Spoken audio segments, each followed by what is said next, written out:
Welcome to another episode of Candid with Kathy. I'm so happy you're here today because today's episode is going to be a little different from how we usually do it. So as most of you know, I did relocate to Nigeria for a little while to work, and what I was doing was, it was all around the nursing field, the nursing sector, teaching nurses how to care for patients who just had a kidney transplant, diabetic patients, anything from the belly and the bladder. That's what I was doing.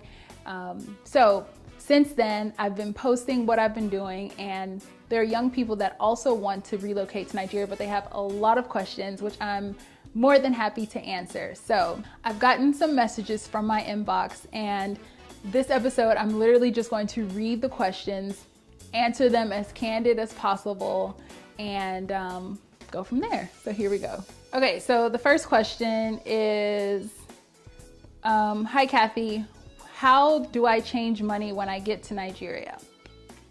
Good question. What I do is once I land, well, before I even land, I make sure I have $100 bills. You can have 20s, but you probably won't get the exchange that you're wanting to get. And I try to talk to people before I go to know what the exchange rate is and what to expect on black market and what to expect from the bank, because those are two totally different numbers. The bank rate is going to be lower than your black market rate. And what I mean by black market is the alajis that you see on along the road. Sometimes they're like right in front of banks or in front of airports, and they'll just have wads of cash literally and say, do you want to change money? Do you want to change money? Those are the guys. That is the black market rate. And once I get off the plane, depending on if it's a night flight or an afternoon flight, I try to be careful of my movement and depending on how much I'm changing, I'll change with the alaji. I rarely change at the bank because it's literally like the worst rate ever. But I'll change with the alaji, or I'll change at the little Cash Point Express thing that they have. I've seen one at the airport in Lagos. They have a cash point there where there's someone there that will exchange your, whether it's pounds, dollars, euro. I think even they do yen as well. That's how I change my money, straight from the airport. Now everybody that wants to rob me can come to the airport. I'm just kidding. Okay, I have another question. Kathy, I'm thinking about coming to Nigeria to move there permanently. Is it sustainable to set up a business there right now with the current situation? What I would suggest is, if you have intentions on coming to Nigeria and setting up a business, I think that's great, especially if you're coming to Lagos. It doesn't even matter where you're going, wherever there's population, there's opportunity. So kudos to you. However, I would suggest that you do like a test visit first, see what is on ground. Now, the only reason I say that is because if you just dive in and try to just start your business based on the American mentality or wherever the London mentality, wherever you're coming from, and based on your origin and your situation on ground, you may be disappointed. And it has nothing to do with Nigerians. It has nothing to do with the way Nigerians do things, but the difference is what you're trying to do may not be sustainable in Nigeria. There are a lot of factors that are not put into place or thought about when you're not there. So what I would suggest is go do a test run, see how things may be for you initially, and then come back, reassess. It's gonna take time, but I think it's so worth it. So next question, how do cell phones work in Nigeria? Why is there a need for two different phones? It's a really good question, because you'll go to Nigeria and people will have like 4 or 5 phones in their hands. It's rare to see someone with just one phone. There are many wireless carriers. So I think there's like MTN, Etisalat, Airtel, Glow. I don't think there are anymore, but if there are, sorry. But what happens is, I believe some of the towers don't pick up in certain areas, so you may not have network or service. Maybe if you go to the village, your Airtel will work, but your Etisalat line won't. So if you only have one line, your chances of being reached all the time may be reduced drastically. So that's why people have more than one SIM or more than one phone. But Some phones, I think it's the Samsung. There's a Samsung that has a place for 2 SIMs. So you get to kill 2 birds with 1 stone. You can put 2 SIMs in your one phone, so you only have to carry 1 phone if you're not really big into the whole phone thing. So I hope that answers your question. I heard the lights are constantly going off. Where can I go that has constant lights? Out of Nigeria? I mean, unfortunately, that's just the situation we're in right now.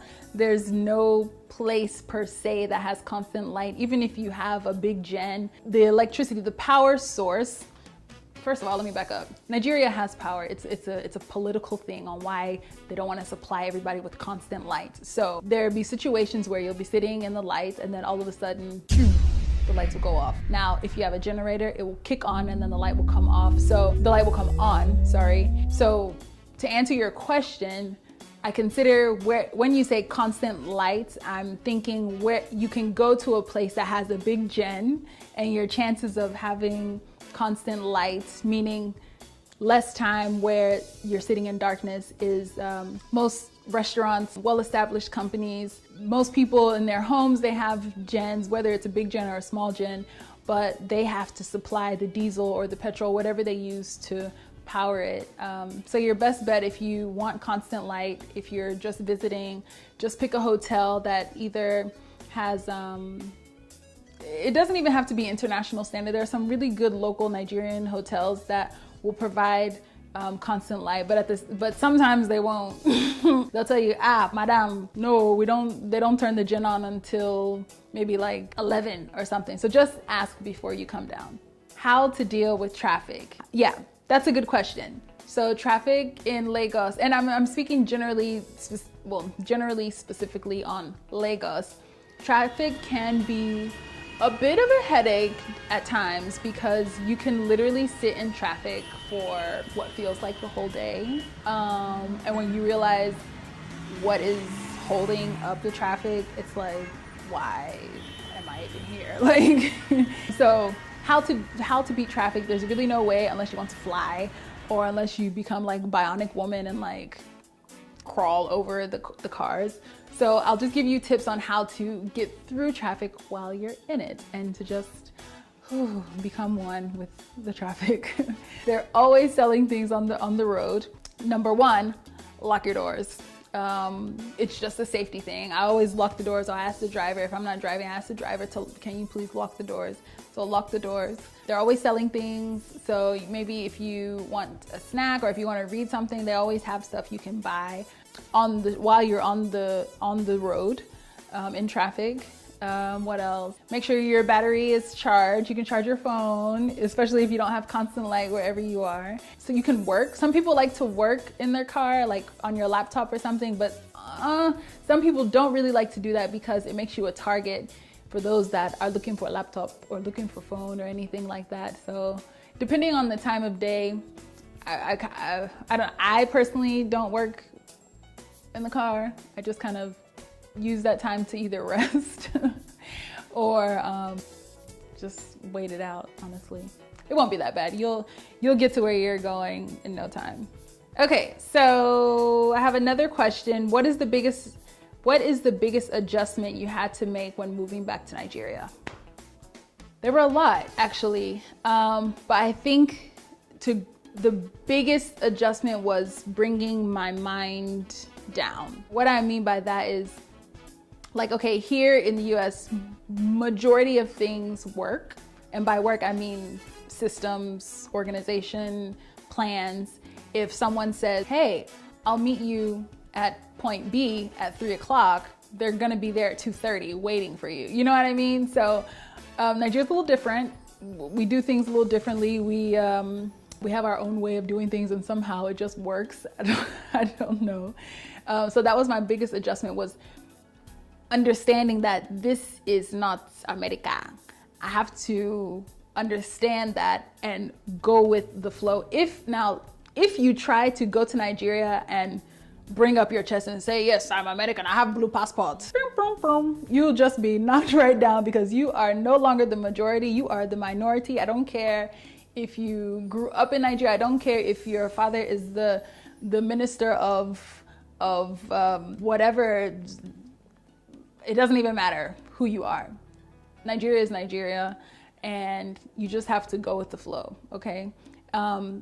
So that was one of the biggest adjustments. The other one was I don't know, there were a couple like little adjustments that turned into a big adjustment. So like one was going back and forth between, okay, do I just talk like myself? Because when I talk like myself, nobody can really understand me. But then there are some people that can understand me, but then some people are telling me like, oh no, you have to put on this accent. Ugh. I really don't want to do that because I think I sound ridiculous with an accent that's not mine. That's like a Nigerian person, like the roles reversed, and a Nigerian person coming to me and like trying to speak with an English accent that they don't really have. It's difficult for me to hear them because I can't understand what they're saying. So that was difficult for me too. But there are some words you'll learn how to say, like I would say condolence, like my condolences to you and your family. But in Nigeria, if I say condolence, nobody understands how to say condolence. You know what I mean? Like little things like that. Okay, so another big adjustment for me was people in Nigeria, what they say, they don't always mean. And what I mean by that is sometimes they don't know. And when they don't know, they won't say, I don't know. They'll still create an answer for you. And that's probably one of the most frustrating things for me because just tell me you don't know. It's like, okay, please, can you tell me where, how do I get to Mr. Biggs? Instead of him to say, oh, I don't know, ask somebody else. So they'll now start giving me directions just for me to waste like 15 minutes going around someplace that I shouldn't even be going when, meanwhile, Mr. Biggs is on the complete opposite side. So that's just one thing. Obviously, Naija time is Naija time all over the world. But you just have to just go with the flow. If you really want to be a pioneer, you can get there on time. But my dear, you'll just be waiting. You will just be waiting. I have one more question. Can I drink the water in the sachet? Please don't. And I'll tell you why. The water in the sachet, for those that don't know, like, okay, when you go to Nigeria, they have obviously bottled water, and then they have the water that's in these plastic bags, and they call it the sachet. And you'll see people, they'll rip off the corner and just, you know, just drink it. And it looks so cool, and I really wanted to try it. So I was in the village, and Coca-Cola has a brand, a water brand.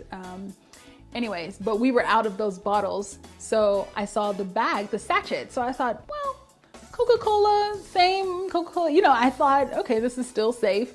And I just, honestly, I really wanted to just like rip off the corner and do that. So I was like, you know, I'm so cool. Like, I'm one of you guys. Yeah, you know, I was just feeling myself, right? So they showed me how to like place it down on the table. You know, I was just really feeling like, this was the life, man. Like, I love the village life. Anyway, so I drank the water, come back to the US. 3 months later, it was right before I was taking my boards. Oh my God, I felt like I was dying. I lost 15 pounds, almost over 30 kg in like less than 2 days. Like, I literally thought I was dying. So anyway, they did a colonoscopy, ran all these tests, and they found out that I had a parasite in my system that had an incubation period of 3 months. 3 months. So basically this parasite lived in me for 3 months, did whatever it wanted to, played around in my insides. That sounds really bad. Played around, and then just exited quietly. So by the time the doctors were ready to see what it was already gone. So to answer your question, please, please, please, please, please, please, please do not drink from the sachets. I'd rather you just find a bottled water to drink from. The people that are drinking from sachets, their immune system has been built up to sustain such and to fight off that bacteria. So don't even try it, don't risk it, okay? Well, thank you so much for your questions. I hope my answers helped you. If you have any other questions and you would like them to be answered, make sure you follow me on Instagram, send me a message at Kathy Ifeyinwa, and I will be sure to get back to you as soon as I can. But as always, I hate to have to go, but I have to love you and leave you. Thank you so much for watching. Until next time.